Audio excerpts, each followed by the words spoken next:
Iginiit naman ng Department of Human Settlements and Urban Development Region 5 na mahalaga ang pagsunod sa zoning regulations at building code upang matiyak na ligtas ang pinagtatayuan ng mga bahay bilang paghahanda sa posibleng pagtama ng lindol.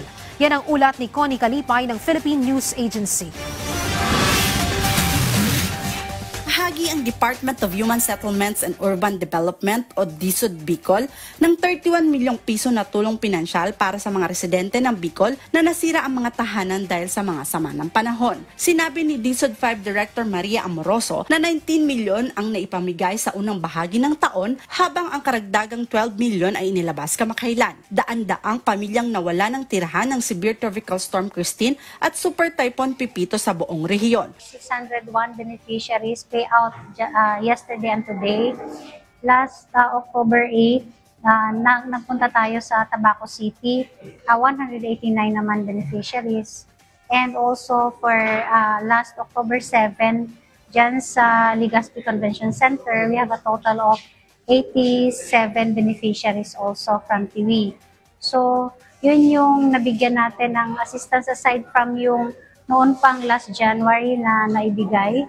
So, for Typhoon Christine and Pipito, we have a total of 19 million before but added itong recently na pinamibigay natin na 12 million pesos po. So, all in all, sa Typhoon Pipito and Christine, we have a total of 31, more or less 31 million. Sinabi ni Amoroso na nananatiling prioridad ng ahensya ang Masbate kung saan mahigit 90,000 bahay ang naapektuhan ng Severe Tropical Storm Upong, kung saan mahigit 20,000 bahay ang nawasak at humigit kumulang 73,000 iba pa ang nasira. Directives of the Secretary to fast-track yung ating assistance with the order of ating President during the press briefing in Masbate to fast-track yung ating financial assistance doon sa Masbate.